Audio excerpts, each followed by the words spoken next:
विद्यार्थी मित्रों। तो धोरण 11 सायन्स भौतिक विज्ञान में આપણે અત્યારે ચેપ્ટર નંબર 2 ચાલી રહ્યું છે અને જે ચેપ્ટર છે આપણું એકમ અને માપન। તો આ એકમ અને માપન ચેપ્ટરના આગળના વિડિયો લેક્ચરમાં આપણે સરવાળા અને બાદબાકીમાં સાર્થક અંકો વિશેની વાત કરી ગયા છીએ કે આપણે કોઈ પણ માપેલા મૂલ્ય આપેલા હોય છે તો આ માપેલા મૂલ્યમાં આપણને ખબર છે કે આપણે સાર્થક સંખ્યા એટલે શું કે એવી સંખ્યા કે જેમાં ચોક્કસ અંક ઉપરાંત એક અચોક્કસ અંકનો સમાવેશ થતો હોય જેને આપણે શું કહીએ છીએ સાર્થક સંખ્યા કહીએ છીએ। તો કોઈ પણ ભૌતિક રાશિનું માપેલું મૂલ્ય હોય છે આ માપેલા મૂલ્યમાં આપણે સાર્થક સંખ્યા દર્શાવી શકીએ છીએ કે એના મૂલ્યમાં આપણે ચોક્કસ અંક ઉપરાંત એક અચોક્કસ અંક રાખવાનો છે। તો આવા આપણે ભૌતિક રાશિના માપેલા મૂલ્ય મળે છે તો આ માપેલા મૂલ્યનો આપણે જ્યારે સરવાળા બાદબાકી ગુણાકાર કે ભાગાકાર કરતા હોઈએ છીએ તો ઘણીવાર એવું મળે છે કે આપણે સરવાળા બાદબાકી ગુણાકાર ને ભાગાકારનું છે આપણને પરિણામ મળે છે એ પરિણામમાં સાર્થક અંકો ઉપરાંત વધારાના ઘણા બધા અંકો મળતા હોય છે કે ઘણીવાર આપણને મોટી સંખ્યામાં આન્સર મળતો હોય છે। તો આ જે આપણને પરિણામ મળ્યું છે એ પરિણામમાં પણ આપણે શું કરવાનું છે કે ચોક્કસ અંક ઉપરાંત એક અચોક્કસ અંક જ રાખવાનો છે અને બાકીના બધા અંકોને આપણે શું કરવાના છે દૂર કરવાના છે। તો એના માટે આપણે સરવાળા અને બાદબાકીમાં સાર્થક અંકો વિશેની વાત કરી ગયા હતા। હવે આજના વિડિયો લેક્ચરમાં આપણે ગુણાકારમાં અને ભાગાકારમાં સાર્થક અંકો વિશેની વાત કરશું કે ગુણાકાર કરવાથી આપણને જે પરિણામ મળે છે એમાં આપણે સાર્થક સંખ્યા એટલે કે ચોક્કસ અંક ઉપરાંત એક અચોક્કસ અંક જ રાખવાનો છે બાકીના બધા અંકો શું કરવાના છે દૂર કરવાના છે। તો જોઈએ ગુણાકાર અને ભાગાકારમાં સાર્થક અંકો।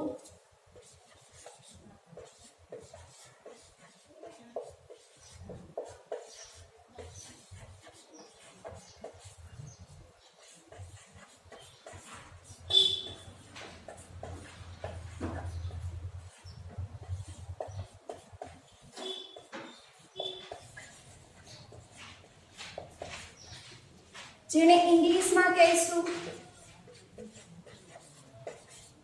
Significant figure in multiplication and division.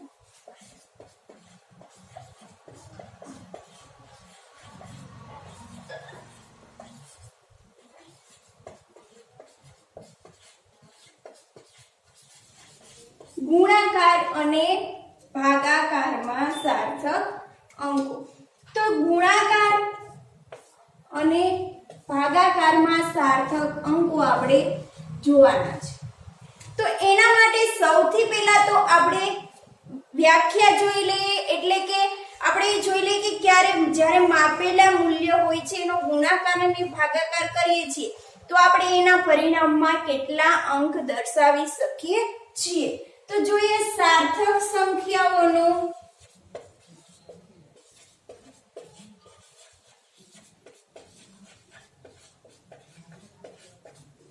ગુણાકાર અને ભાગાકાર કરવાથી મળતા પરિણામમાં એટલા જ સાર્થક અંકો દર્શાવવા જોઈએ કે જેટલા મૂળ સંખ્યાઓ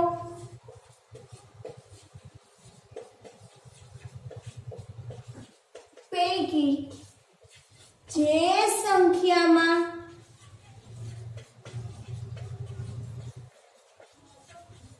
લઘુત્તમ સાર્થક અંક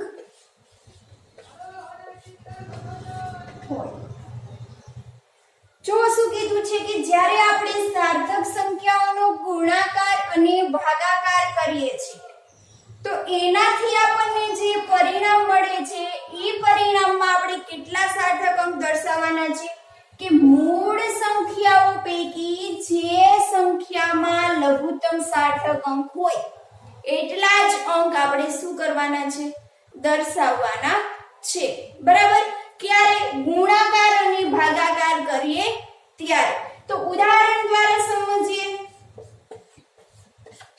ઉદાહરણ દ્વારા માની લો કે તમને કોઈ પણ એક લંબચોરસ આપેલું છે બરાબર અને એની તમને લંબાઈ અને પહોળાઈ આપેલી છે કે લંબાઈ આપેલી છે 10.4 સેન્ટીમીટર અને એની તમને પહોળાઈ આપેલી છે 1.567 સેન્ટીમીટર હવે તમને આનું ક્ષેત્રફળ મેળવવાનું કીધું છે તો ક્ષેત્રફળમાં શું થશે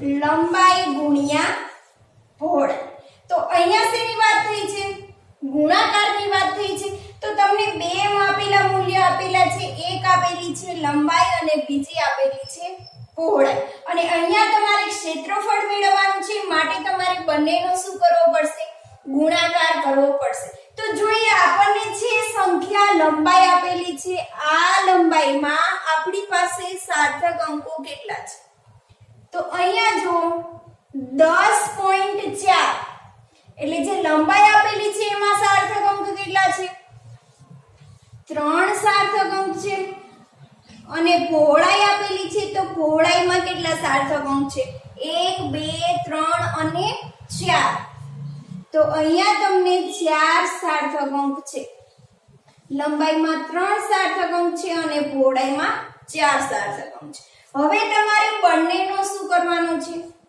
ગુણાકાર કરવાનો છે એટલે 10.4 ગુણ્યા 1.567 હવે અહીંયા જો સેન્ટીમીટરનો શું થઈ જશે સ્ક્વેર થઈ જશે કારણ કે અહીંયા ક્ષેત્રફળ આપેલું છે એટલે લંબાઈનું સેન્ટીમીટર ગુણ્યા પહોળાઈનું સેન્ટીમીટર એટલે સેન્ટીમીટર ગુણ્યા સેન્ટીમીટર એટલે સેન્ટીમીટરનો સ્ક્વેર હવે 10.4 ગુણ્યા 1.567 કરશો એટલે તમને શું આન્સર મળશે 16.2967 સેન્ટીમીટર આવો સમથિંગ તમને આન્સર મળે છે બરાબર હવે જો તમારી પાસે જે માપેલા મૂલ્ય છે એમાં લંબાઈમાં 3 સાર્થક અંક છે પહોળાઈમાં 4 સાર્થક અંક છે હવે જ્યારે તમે ગુણાકાર કરો છો ત્યારે તમને કેટલા સાર્થક અંક મળે છે 1 2 3 4 5 અને 6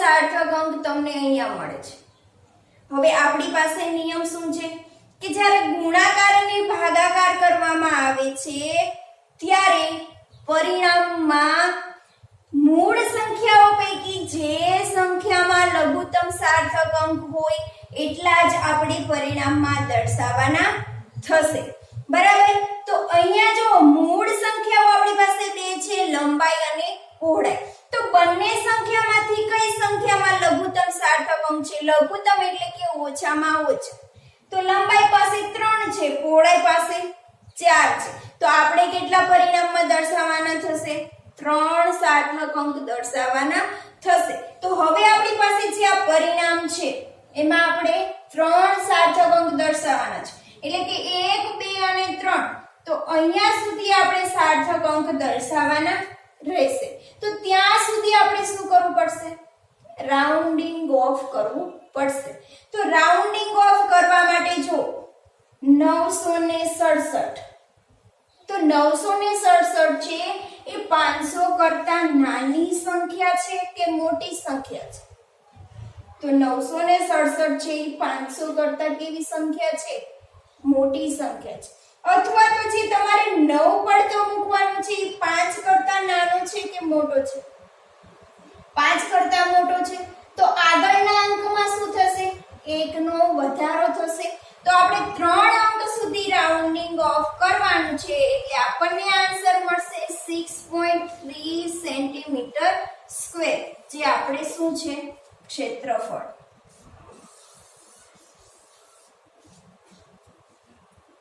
સમજાઈ ગયું? અહીંયા તમારે શું ધ્યાનમાં રાખવાનું છે? તો અહીંયા તમારે એ ધ્યાનમાં રાખવાનું છે કે મૂળ સંખ્યાઓ પૈકી જે સંખ્યામાં લઘુત્તમ સાર્થક અંક હોય એ અંકને ધ્યાનમાં રાખીને તમારે જવાબ આપવાનો છે. હવે જો ગુણાકાર અને ભાગાકારમાં અને સરવાળા અને બાદબાકીમાં તમને શું જોવા મળ્યું? તો જ્યારે આપણે સરવાળા અને બાદબાકીમાં સાર્થક અંક જોતા હતા તો એમાં શું હતું કે એમાં આપણે ખાલી દશાંશ ચિહ્ન પછીના જ અંકો જોતા હતા. તો સરવાળા અને બાદબાકીમાં દશાંશ ચિહ્ન પછીના અંકો જોવામાં આવે છે. જ્યારે ગુણાકાર અને ભાગાકારમાં જે સાર્થક સંખ્યા આપી છે એ સાર્થક સંખ્યાના લઘુત્તમ સાર્થક અંકોને ધ્યાનમાં રાખવામાં આવે છે. તો તમારે અહીંયા મિસ્ટેક ના થાય તે ધ્યાનમાં રાખો. સરવાળા અને બાદબાકીમાં દશાંશ ચિહ્ન પછીના અંકો જોવાના હોય છે, જ્યારે ગુણાકાર અને ભાગાકારમાં આખી જે સાર્થક સંખ્યા આપેલી હોય છે એ સાર્થક સંખ્યાના લઘુત્તમ અંકોને ધ્યાનમાં રાખવાના હોય છે. બરાબર? હવે અહીંયા તમારે એક ઉદાહરણ થયું. આવું નવું બીજું ઉદાહરણ જોઈએ. માની લો કે કોઈ તમને માપ આપેલું છે 10 સેન્ટીમીટર અને બીજું માપ આપેલું છે 10 સેન્ટીમીટર. હવે તમારે બંનેનો શું કરવાનો છે? ગુણાકાર કરવાનો છે. બરાબર? તો 10 ગુણ્યા 10 આન્સર શું આવશે? 100 સેન્ટીમીટર સ્ક્વેર. બરાબર? હવે તમારે અહીંયા ખાસ ધ્યાન રાખવાનું છે, લઘુત્તમ સાર્થક અંક જોવાનો છે. તો આ જે 10 આપેલા છે એ 10 માં કેટલા સાર્થક અંક છે? એક અંક છે. પાછળના 0 છે એ સાર્થક અંક ગણાતો નથી. એવી જ રીતે અહીંયા પણ એક અંક આપેલો છે અને પરિણામમાં પણ તમને એક જ અંક મળે છે. બરાબર? તો અહીંયા તમારે સાર્થક અંકને ધ્યાનમાં રાખીને જવાબ આપવાનો છે. હજુ આપણે ઉદાહરણ સોલ્વ કરીએ. તો ત્રીજું આપેલું છે 1.0 મીટર ગુણ્યા 1.0 મીટર. હવે 1.0 ગુણ્યા 1.0 તો આન્સર શું આવશે? 1.0 ગુણ્યા 1.0 તો આન્સર તમને મળે છે 1.00 મીટર સ્ક્વેર. હવે જો આ સંખ્યામાં કેટલા અંક છે? 2 અંક છે. આ સંખ્યામાં પણ કેટલા છે? 2 અંક છે. અને આ સંખ્યામાં કેટલા છે? 3 અંક છે. તો તમારે અહીંયા કેટલા અંક દર્શાવવાના રહેશે? બંને સંખ્યામાં 2 અંક આપેલા છે તો પરિણામમાં પણ તમારે 2 જ અંક દર્શાવવાના રહેશે. તો અહીંયા તમારો આ આન્સર છે એ ખોટો પડે. એની જગ્યાએ તમારે 1.0 મીટર સ્ક્વેર સાચો જવાબ મળે. બરાબર? એવી જ રીતે હવે માની લો કે ચોથું ઉદાહરણ લઈએ. 51 ગુણ્યા 61. તો 51 ગુણ્યા 61 કરશો તો શું આન્સર મળશે? 3111. હવે જો અહીંયા કેટલા સાર્થક અંક છે? 2 અંક છે. અહીંયા કેટલા સાર્થક અંક છે? 2 અંક છે. અને પરિણામમાં કેટલા મળે છે? 4 અંક મળે છે. તો તમારે ક્યાં સુધી રાઉન્ડિંગ ઓફ કરવું પડશે? 2 સાર્થક અંક સુધી. એટલે કે તમારે અહીંયા સુધી રાઉન્ડિંગ ઓફ કરવાનું થશે.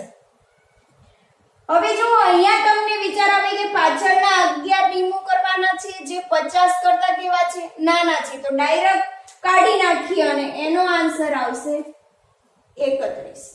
પરંતુ આ 31 જવાબ તમારો ખોટો છે. કેમ? પાછળ 2 0 આવી. કેવી રીતે? તો જો એને વૈજ્ઞાનિક સંકેત પદ્ધતિથી દર્શાવો તો 311. હવે એને વૈજ્ઞાનિક સંકેત પદ્ધતિથી દર્શાવીએ તો શું થાય? 3.1 ગુણ્યા 10 કેટલા આગળ આવ્યા છીએ? 1 2 અને 3.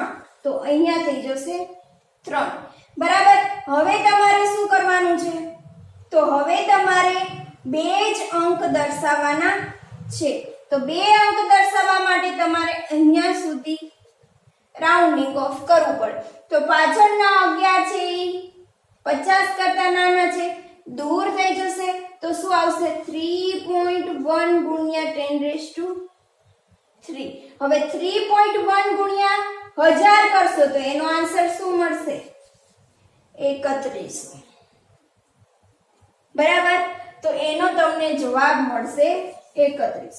જ્યારે તમને કન્ફ્યુઝન વાળું લાગે ત્યારે તમારે વૈજ્ઞાનિક સંકેત પદ્ધતિથી દર્શાવી અને એનો તમારે શું કરવાનો જવાબ મેળવવાનો રહેશે. તો અત્યાર સુધી આપણે જે ઉદાહરણ સમજાય બધા ઉદાહરણ શેના હતા ગુણાકારના. બરાબર. હવે એના પછી આપણે વાત કરીએ ભાગાકારનું એક ઉદાહરણ લઈએ અને સમજીએ. હવે આપણે એક ભાગાકારનું ઉદાહરણ લઈને સમજીએ કે માની લો કે તમને કોઈ પણ પદાર્થનું દળ અને કદ આપેલું છે.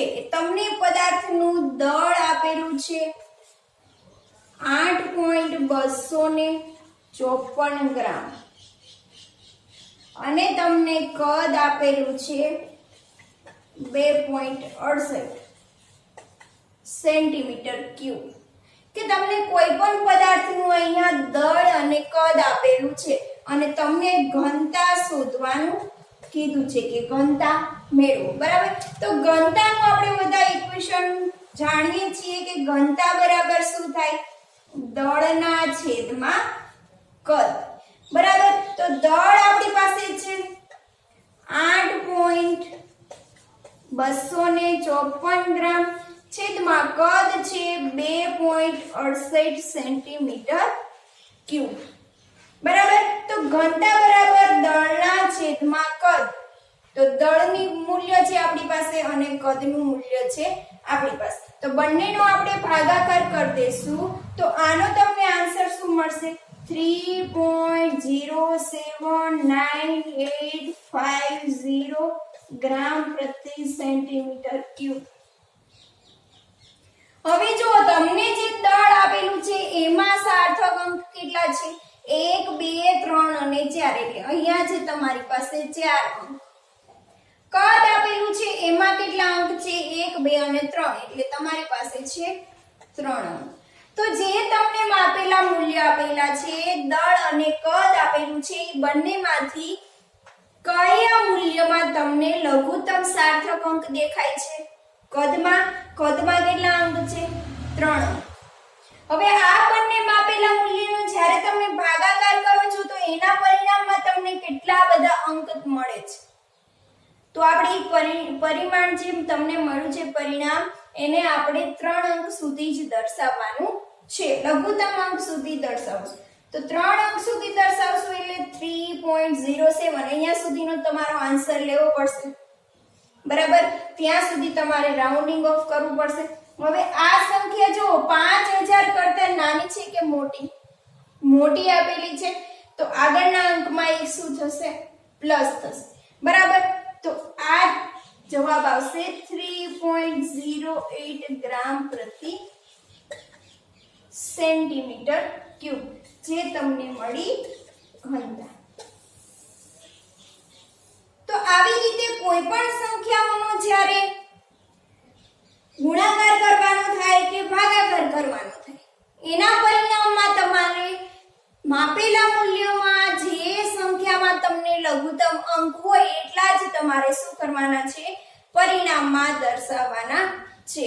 બરાબર. હવે અહીંયા જો એક તમને બીજો નિયમ આપેલો છે કે બીજા નિયમમાં શું કહેવામાં આવે છે કે જ્યારે સાર્થક સંખ્યાઓનો ગુણાકાર કે ભાગાકાર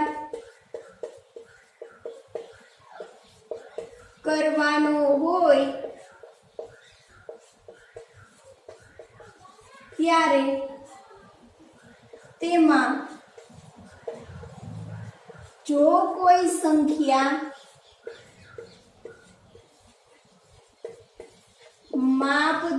દર્શાવતી ના હોય, એટલે કે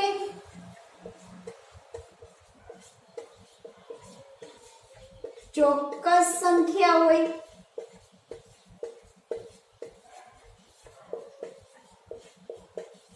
તો આવી ચોક્કસ સંખ્યાના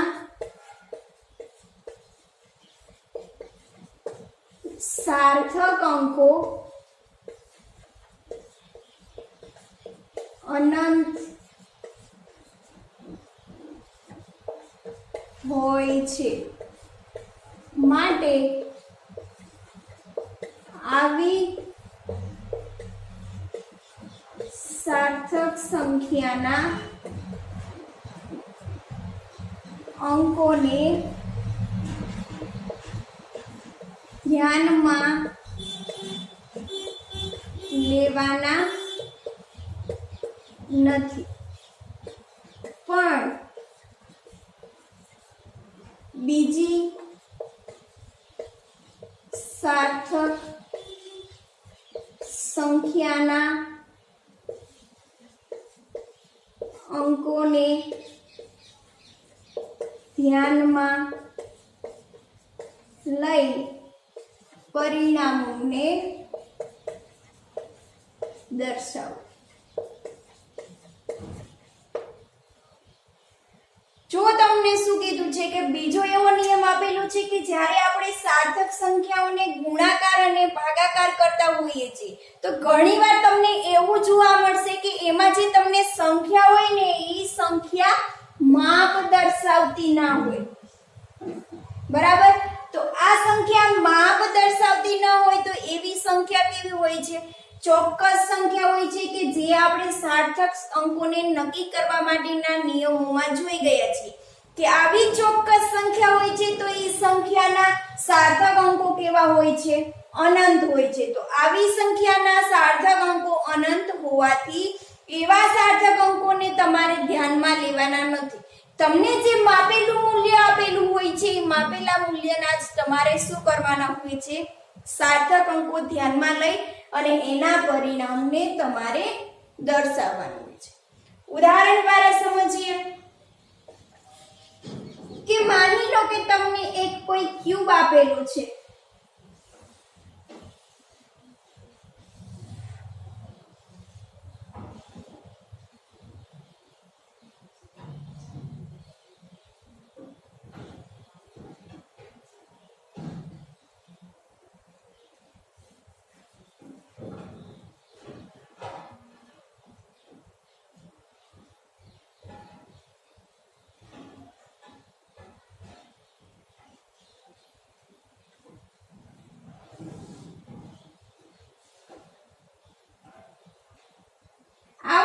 એક ક્યુબ આપેલું છે. બરાબર, હવે આ ક્યુબની તમને શું આપેલી છે?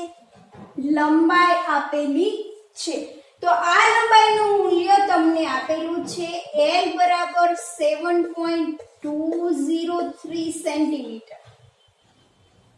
બરાબર, હવે આ ક્યુબની લંબાઈ તમને આપેલી છે L બરાબર 2.03 સેન્ટીમીટર અને આખા ક્યુબનું તમને મેળવવાનું કીધું છે ક્ષેત્રફળ, કે આખા ક્યુબનું તમારે ક્ષેત્રફળ મેળવવાનું છે. તો સૌથી પહેલા તો જુઓ કે આ ક્યુબમાં બાજુ કેટલી આપેલી છે? 1 2 3 4 5 અને 6, ટોટલ 6 બાજુ આપેલી છે. તો હવે તમે પહેલા એક બાજુનું ક્ષેત્રફળ મેળવશો અને એને ગુણ્યા તમે શું કરી દેશો? 6, એટલે તમને આખા ક્યુબનું શું મળી જશે? ક્ષેત્રફળ. તો આ ક્યુબનું ક્ષેત્રફળ મેળવવા માટે ક્ષેત્રફળ બરાબર શું થશે? 6 ગુણ્યા લંબાઈ. બરાબર, કે આ તમને લંબાઈ ગુણ્યા લંબાઈ કરશો એટલે શું મળશે? એક બાજુની લંબાઈ એક બાજુનું ક્ષેત્રફળ મળશે. હવે 6 બાજુનું તમારે ક્ષેત્રફળ મેળવવાનું છે તો એને ગુણ્યા તમારે શું કરવા પડશે? 6 કરવા પડશે. તો અહીંયા જો 6 ગુણ્યા 7.203 ગુણ્યા 7.203 સેન્ટીમીટર સ્ક્વેર. એટલે આખા ક્યુબનું તમને ક્ષેત્રફળ મળી જશે. હવે જો આ 7.203 એમાં કેટલા અંક છે? 4 અંક છે. અને આમાં કેટલા અંક છે? 4 અંક છે. અને આ બંને મૂલ્ય આપેલા છે લંબાઈના. એ બંને મૂલ્ય કેવા છે? માપેલા મૂલ્ય છે. હવે રહી વાત ચોક્કસ અંકની, તો આ જે તમને 6 આપેલો છે એ 6 કેવો છે? માપેલું મૂલ્ય નથી, ચોક્કસ અંક આપેલો છે. તો આ ચોક્કસ અંકના તમે સાર્થક અંકો કેટલા વિચારી શકો? અનંત વિચારી શકો કે 6.0000 તમે અનંત સુધી લખી શકો. કેમ? ચોક્કસ અંક તમને આપેલો છે, ચોક્કસ સંખ્યા આપેલી છે, એની પાછળ તમે ગમે એટલા 0 લગાવો કોઈ જ ફેર પડે નહીં. કેમ? એને સાર્થક અંક ગણતા નથી. ખાલી આપણે માપેલું મૂલ્ય આપેલું હોય છે, માપેલા મૂલ્યની પાછળ આપણે 0 લગાવી શકતા નથી. કેમ? કારણ કે માપેલા મૂલ્યની પાછળ 0 લગાવવાથી 0 છે એ આપણે સાર્થક અંક ગણવાનો હોય છે, જ્યારે ચોક્કસ સંખ્યામાં આપણે સાર્થક અંક ગણતા નથી. માટે આ જે તમને ચોક્કસ અંક આપેલો છે એ ચોક્કસ અંકને તમારે પરિણામમાં ધ્યાનમાં લેવાનો નથી. એના સાર્થક અંકો છે અનંત આપેલા હોય છે. તો આનો જવાબ તમને શું મળશે? 311.29925 સેન્ટીમીટર સ્ક્વેર કે આવો તમને જવાબ મળે છે. હવે તમારે જુઓ 6 ને સાર્થક અંકોને ધ્યાનમાં લેવાના નથી. બાકીનું છે માપેલું મૂલ્ય આપેલું છે એ જુઓ. એમાં કઈ સંખ્યામાં લઘુત્તમ સાર્થક અંક છે એ તમારે જોવાનું. અહીંયા તમારે લંબાઈ ગુણ્યા લંબાઈ આપેલી છે, બંનેમાં 4 અંક આપેલા છે. બરાબર? તો પરિણામમાં પણ તમારે 4 અંક સુધી જ દર્શાવવું પડશે. તો 1 2 3 અને 4 અહીંયા સુધી તમારે પરિણામ દર્શાવવું પડશે. તો ત્યાં સુધી તમારે શું કરવું પડશે? રાઉન્ડિંગ ઓફ કરવું પડશે. તો પાછળની સંખ્યા છે એ જો 5 કરતા 9 છે એ કેવો અંક છે? મોટો અંક છે. તો આગળની સંખ્યા આગળના અંકમાં 1 નો વધારો થશે. તો જવાબમાં તમને મળશે 311.3 સેન્ટીમીટર સ્ક્વેર, જે તમને મળી ગયું ક્યુબનું ક્ષેત્રફળ. તો અહીંયા તમારે ચોક્કસ અંકને ધ્યાનમાં લેવાનો નથી. જે માપેલા મૂલ્ય આપેલા છે એના જ તમારે અંકને ધ્યાનમાં લઈ અને તમારે પરિણામ દર્શાવવાનું છે. તો આ હતો તમારો બીજો નિયમ કે જ્યારે ગુણાકાર અને ભાગાકાર કરો છો ત્યારે તમારે એ વાતનું ધ્યાન રાખવાનું કે કોઈ સંખ્યા છે એ માપેલું મૂલ્ય દર્શાવતી ના હોય તો એનો અંક તમારે ધ્યાનમાં લેવાનો નથી. માપેલા મૂલ્યના જ અંકોને તમારે ધ્યાનમાં લેવાના છે.